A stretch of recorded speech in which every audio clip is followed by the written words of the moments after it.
கிறிஸ்துவுக்குள் அன்பான சகோதரனே சகோதரி, வேதத்தில் ஆதியாகமம் 16ஆம் அதிகாரத்தில் ஒரு சகோதரி ஆகார் தன்னுடைய சிறு பையனை அழைத்துட்டு வீட்டிலிருந்து துரத்தப்பட்ட கைவிடப்பட்ட சூழ்நிலையில் பாலைவனத்தில் வனாந்திரத்தில் போய் தன்னுடைய பிள்ளையும் தாயும் 2 பேரும் சாப்பிட ஆகாரம் இல்லாமல், குடிக்க தண்ணீர் இல்லாமல், வனாந்திரம் முழுவதும் காஞ்சு போய் கிடந்த இடத்துல இந்த சிறு பையன் நான் வறண்டு போய் அப்படியே சாகிற மாதிரி கிடந்தான். பிள்ளை சாகிறத பார்க்க மனசு இல்லாமல் இந்த ஆகார் தன்னுடைய மகன் கொஞ்ச நேரத்தில் இறந்துடுவான் அப்படின்னு தூரத்தில் போட்டுட்டு இவ தள்ளி வந்து ஒரு இடத்துல கண்களை மூடி தேவ சமூகத்தில் ஜெபிக்கிறான்.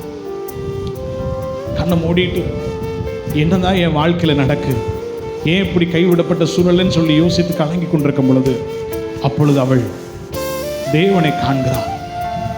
கண்ணு திறந்து பார்க்குறான். கண்ணு திறந்து பார்த்தோன்னே அவளுக்கு முன்னாடி ஒரு தண்ணீர் துறவு இருக்கிறத அவள் பார்க்குறான். பார்த்தோன்னே சந்தோஷம், ஓடி போய் தன் பிள்ளையும் அழைச்சி இந்த தண்ணீரை மோந்து அவர் முகத்தில் ஊற்றி அவனை குடிக்க கொடுத்து 2 பேரும் குடித்து தேவனுக்கு நன்றி சொன்னாங்க. இன்றைக்கு அருமையான தேவ பிள்ளையை, உங்களுடைய வாழ்க்கையிலும் சில காரியங்கள் ஆசீர்வாதம் இல்லாமல் தடையாய் கொண்டிருக்கிறதா? கைவிடப்பட்ட சூழ்நிலையில் தாய் தகப்பனால, பெற்றோரால், குடும்பத்தால் ஒருவேளை துரத்தப்பட்ட கைவிடப்பட்ட சூழ்நிலை நீங்களும் இருக்கலாம். இன்றைக்கு நீங்கள் இயேசுவை பாருங்கள், அவர் உங்களை பார்ப்பார், உங்களுடைய கண்கள் திறக்கப்படும்.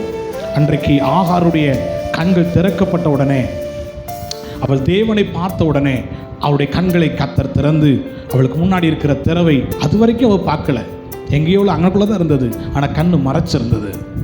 அதே மாதிரி உங்களுடைய வாழ்க்கையிலும் சில ஆசீர்வாதங்களுக்கு உங்களுக்கு முன்பாக தான் இருக்குது, ஆனால் மறைஞ்சிருக்கிறது.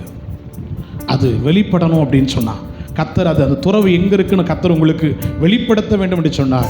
நீங்கள் தேவனை பார்க்கணும், தேவன் உங்களை பார்க்கணும். நீங்கள் என்றைக்கு கண்களை திறந்து நீங்கள் தேவனை பார்க்குறீங்களோ அன்றைக்கு உங்களுக்கு மறைந்திருக்கிற அந்த துறவுகளை, ஆசீர்வாதங்களை நீங்கள் பார்ப்பீங்க.